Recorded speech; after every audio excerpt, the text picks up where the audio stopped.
Hello dear student, welcome back to online classes. Student, this is your second class of the science and first class of the biology portion, chapter 1 evolution. Student, have you any doubt? Ask to me by YouTube comment. Student, so let's start. Evolution means development of any organisms. Hindi में बोलूँ तो जीवों में विकास. Evolution word सुनते ही हमें एक scientist का नाम याद आता है जिसका नाम है Charles Darwin. Charles Darwin scientist ने बायोलॉजिकल एवोल्यूशन को प्रपोज किया, उसके बारे में कम्प्लीटली हमको जानकारी दी और थ्योरी ऑफ एवोल्यूशन के थ्रू डेवलपमेंट ऑफ ऑर्गेनिज्म को अच्छे से एक्सप्लेन किया. तो हम इस चैप्टर को 9 टॉपिक में डिवाइड करके पढ़ेंगे. जैसे कि आप बोर्ड पे देख पा रहे होंगे कि 9 आपका यहाँ पास क्या है टॉपिक है और इसको मैं 1 बाय 1 आउटलाइन बताऊंगा, थोड़ा समझाऊंगा, उसके बाद इसके डीप में जाएंगे. ये पूरे वीडियो को हम लोग 3 पार्ट में पढ़ेंगे, तो फिर 1 बाय 1 ये लेक्चर आपके पास आ जाएगा. तो आप वीडियो को पूरा देखिए और आपको ये समझ आएगा क्योंकि बहुत अच्छे से इसको मैं डील करूँगा. तो स्टार्ट करते हैं. फर्स्ट है इंट्रोडक्शन पार्ट. इस पार्ट में हम एवोल्यूशन के बारे में पढ़ेंगे जिसमें अर्थ में या वर्ल्ड में बहुत सारे ऑर्गेनिज्म हैं, बहुत सारे स्पीसीज हैं, वो कैसे डेवलप हुआ, बहुत सारे कुछ ऑर्गेनिज्म हैं, बहुत सारे ऑर्गेनिज्म हैं, वो कैसे एक्सटिंक्ट हो गए, कैसे पता चला कि ये ऐसे ऑर्गेनिज्म यहाँ दुनिया में था, अर्थ में था. तो वो सब चीज़ हम इंट्रोडक्शन पार्ट पे देखेंगे. सेकेंड आपका टॉपिक आ जाता है हैबिटेट एंड इट्स इफेक्ट. किसी भी लिविंग ऑर्गेनिज्म जब वो इन्वायरमेंट में सर्वाइव करता है तो वो एक हैबिटेट में रह के सर्वाइव करता है और हैबिटेट में रहने के लिए मतलब सर्वाइव करने के लिए हमको 3 बेसिक नीड्स ज़रूरत होता है. वो सब इसमें डिस्कस करेंगे, कैसे वो हमारी लाइफ को इफेक्ट करता है वो इसमें डिस्कस करेंगे. उसके बाद 3rd नंबर में आपका आता है voyage of the Beagle and Darwin experience. Voyage of the Beagle and Darwin experience में हम डार्विन साइंटिस्ट डार्विन के बारे में हम बात करेंगे कि कैसे उसने थ्योरी को प्रपोज करने के लिए कैसे क्या क्या किया, कहाँ कहाँ कौन कौन से कंट्री में वो ऐसा ट्रेवल किया जो थ्योरी का सारांश निकला. उसके बाद 4th नंबर में हम डार्विन ऑब्जर्वेशंस के बारे में पढ़ेंगे. अगर वो कोई अलग अलग कंट्री, अलग अलग माउंटेन, अलग अलग रॉक, अलग अलग बोल सकते हैं आइलैंड में जाके जब वो स्टडी किया, सर्वे किया, तो क्या क्या चीज़ उसने ऑब्जर्वेशन किया वो चीज़ हम इसमें डिस्कस करेंगे. उसके बाद फिर एक जब वो ऑब्जर्वेशन किया तो एक मेन सबसे ज़्यादा ऑब्जर्वेशन वो गैलापागोस आइलैंड में किया, तो उसको हम इम्पोर्टेंस को इसको समझेंगे इस पॉइंट में. उसके बाद फिर 7 नंबर में 6 नंबर में आ जाता है होमोलॉगस एंड एनालॉगस कैरेक्टर. किसी भी 2 ऑर्गेनिज्म में जब हम क्या कंपेयर करते हैं तो हमको वो या तो वो एनालॉगस होता है या फिर वो होमोलॉगस होता है. इसको हम डिस्कस करेंगे. उसके बाद theory of the evolution, theory को हम डिस्कस करेंगे इसमें एवोल्यूशन की. उसके बाद सिलेक्शन को डिस्कस करेंगे. सिलेक्शन मीन्स कोई भी ऑर्गेनिज्म इन्वायरमेंट को कैसे सेलेक्ट करता है, कौन सा प्लेस को सेलेक्ट करता है, कि वो डायरेक्ट मतलब नेचुरल सेलेक्ट होता है कि वो आर्टिफिशियल सिलेक्शन होता है, ये हम इसमें पढ़ेंगे. उसके बाद फिर लास्ट में पढ़ेंगे एडेप्टेशन है स्पेसिएशन. अडेप्टेशन मीन्स आप समझ गए होंगे कि अडेप्टेशन मीन्स होता है अडेप्ट होना. कोई भी अगर इन्वायरमेंट को हम अपने आप को हम इन्वायरमेंट के अकॉर्डिंग अगर हम चेंज कर रहे हैं मतलब उसके अकॉर्डिंग हम क्या हो रहे हैं, अडेप्ट हो रहे हैं, अडेप्टेशन. और स्पेसिएशन मीन्स आप समझ गए होंगे formation of new species. New species for example chimpanzee से ह्यूमन बना, तो क्या वो अचानक से बन गया क्या? नहीं, वो स्लोली कंटिन्यू उसमें कुछ चेंजेस होते गए और बहुत टाइम बाद फिर वो एक न्यू स्पीसीज का क्या किया, वो फॉर्मेशन किया.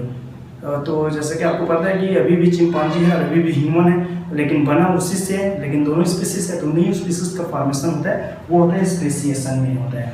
तो ये पूरा टॉपिक हम डिस्कस करेंगे. स्टूडेंट मैं बता देता हूँ कि ये 2 टॉपिक इसी वीडियो में हम डिस्कस करने वाले हैं. उसके बाद फिर नेक्स्ट वीडियो में हम डिस्कस करेंगे ये डार्विन के बारे में. उसके बाद हम एनालॉगस थ्योरी और सिलेक्शन, एडेप्टेशन और स्पेसिएशन को डिस्कस करने वाले हैं. मतलब इस चैप्टर से रिलेटेड मैं 3 वीडियो अपलोड करूंगा जिससे आपको हेल्प होगा कंप्लीटली इंफॉर्मेशन लेने में, इसको डिस्कस स्टडी में. तो स्टार्ट करते हैं हम introduction and habitat and its effect. तो मैं इसको इरेज कर देता हूँ.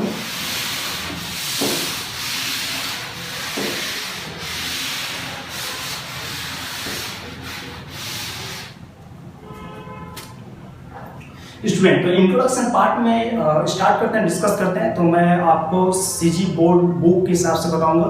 अगर आप हिंदी मीडियम से हैं, आप इंग्लिश मीडियम से हैं, तो वो दोनों के लिए होगा। मैं मतलब मिक्स करके पढ़ाऊंगा मैं, तो आप इजली से समझ पाएंगे। तो इंट्रोडक्शन पार्ट, तो इंट्रोडक्शन पार्ट में अगर आप फर्स्ट पेज को अगर आप पढ़ते हैं, चैप्टर 1 का फर्स्ट पेज अगर पढ़ते हैं, तो क्या पढ़ते हैं सुनिए।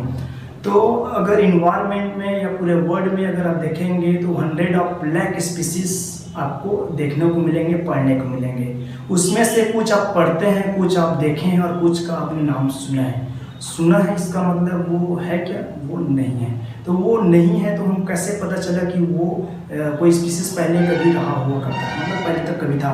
तो उसको हमको पता चलता है वो फॉसिल्स से, फॉसिल्स के थ्रू हमको ये पता चलता है।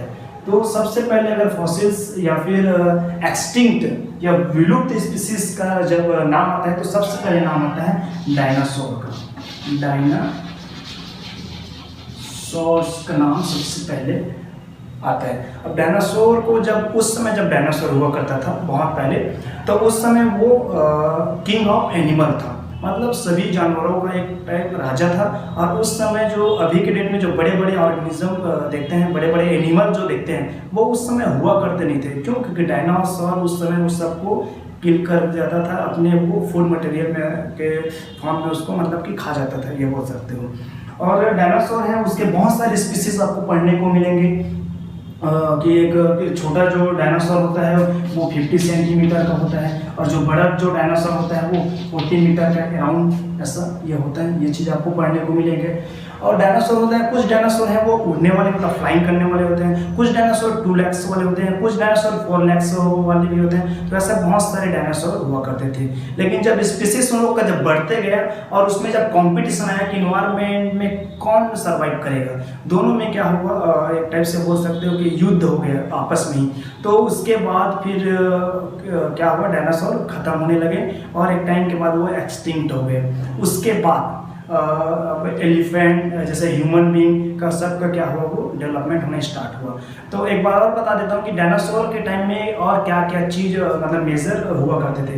तो जैसे प्लांट, बहुत सारे प्लांट थे, नाम आता है जैसे कि फर्न नाम आता है, जिंको का सबसे पहले नाम आता है, और नाम आता है साइकस का नाम आता है। ऐसे कुछ एग्जांपल होते हैं। और अगर एनिमल में बात करूं तो अभी जो माउस है, रेट, उसका नाम आता है, इंसेक्ट का नाम आता है, कॉकरोच, ये सब पहले हुआ करते थे। ठीक है स्टूडेंट, तो ये सब हुआ करते थे डायनासोर पीरियड में। लेकिन और अभी भी ये है।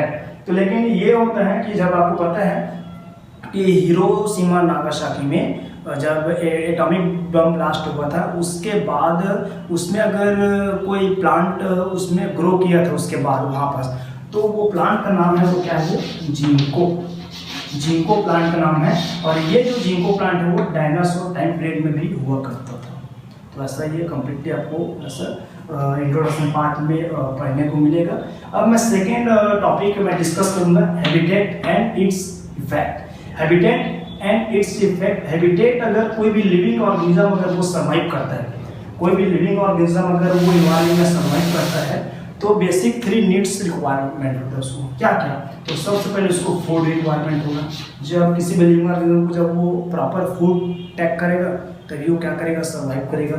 और फूड अगर उसको मिल गया तो अपने स्पीसीज को ग्रो करने के लिए, जनरेशन को बढ़ाने के लिए उसमें प्रॉपर क्या होना चाहिए, रिप्रोडक्शन का प्रोसेस होना चाहिए। रिप्रोडक्शन का प्रोसेस होना चाहिए। और रिप्रोडक्शन का प्रोसेस होकर अगर अपने जनरेशन को वो क्या कर लिया, बढ़ा भी लिया, तो उसमें क्या होना चाहिए, उसमें अपने आप को प्रोटेक्ट या फिर अपने आप को प्रोटेक्ट या फिर सेफ रखने के लिए उसके पास कैपेसिटी होना चाहिए। क्योंकि आपस में जब कुछ लड़ाई या फिर कुछ ऐसा हुआ तो वो क्या करे, अपने आप को जो प्रोटेक्ट कर पाएगा वही क्या होगा, वो सर्वाइव कर पाएगा। उसके बाद कुछ साइंटिस्ट ने 1780 में जब एक ऐसा ग्राफ बनाया, किसके बीच, पॉपुलेशन एंड फूड रिसोर्स के बीच, मतलब कि फूड रिसोर्स और पॉपुलेशन के बीच जब ये ग्राफ बना उस समय। तो ग्राफ कैसे बना आप देखिए। तो जो ग्राफ बना उसमें सबसे पहले बनाया गया ग्राफ फूड रिसोर्स, शॉर्ट में लिखता हूँ, फूड रिसोर्स और टाइम के बीच जब ये ग्राफ बना, तो ये ग्राफ कैसे बना, ये टाइम के साथ साथ क्या हुआ, ये भी क्या हुआ, फूड रिसोर्स बढ़ने लगा। लेकिन पॉपुलेशन के टाइम के साथ बढ़ा, हाँ बढ़ा, तो कितना बढ़ा, तो वो अगर मैं एक और सेकेंड अगर ग्राफ बनाऊं, टाइम अब पॉपुलेशन के बीच अगर मैं ग्राफ बनाऊं तो कैसे बढ़ा, ये इसी के बराबर नहीं बढ़ा, वो अचानक से क्या होगा, वो ग्रो कर गया। मतलब कि जितना फूड नहीं है उससे ज़्यादा पॉपुलेशन क्या हो रहा है, वो ग्रो कर रहा है लिविंग ऑर्गेनिज्म का। तो इसमें भी क्या होगा, कंपटीशन होगा, कंपटीशन होगा तो फिर क्या करेंगे, एक दूसरे को किल करेंगे, और जो सबसे ज़्यादा ताकतवर होगा वही क्या करेगा, यहाँ सर्वाइव करेगा। और इतना पढ़ेंगे। उसके बाद फिर मैं एक साइंटिस्ट का नाम आता है चार्ल्स डार्विन। चार्ल्स डार्विन ने ही बताया था, एक लॉ दिया था, सर्वाइवल ऑफ द फिटेस्ट का लॉ दिया था। सर्वाइवल ऑफ द फिटेस्ट का लॉ ये है कि जो इन्वायरमेंट के अकॉर्डिंग अपने आप को फिट रखेगा, वो जो स्ट्रगल करेगा, वो जो और बाकी से वो लड़ लेगा, वही इन्वायरमेंट में सर्वाइव करेगा, ऐसा डार्विन ने बताया था। डार्विन के बाद एक और साइंटिस्ट रहे अल्फ्रेड रसल वेलेस। डार्विन के बाद एक और साइंटिस्ट रहे वेलेस। तो वेलेस साइंटिस्ट ने भी क्या किया, डार्विन के बाद और इवोल्यूशन थ्योरी में कुछ नया चीज़ बताने की कोशिश किया, लेकिन कम्प्लीटली डार्विन का थ्योरी प्रूफ हो गया था। तो कुछ वेलेस ने डार्विन के बारे में भी एक बुक लिखा, डार्विनिज्म, उसके बारे में बताया। तो स्टूडेंट आई थिंक आपको ये दोनों topic introduction and habitat and it's effects समझ आया होगा। आगे वीडियो में हम डार्विन के बारे में, चार्ल्स डार्विन के बारे में, उसके हिस्ट्री के बारे में, उसके ऑब्जर्वेशन के बारे में पढ़ने वाले हैं। तो फिर थैंक यू फॉर वॉचिंग। ये वीडियो आपको अच्छा लगे तो फिर लाइक कर देना और चैनल को आप सब्सक्राइब भी कर देना।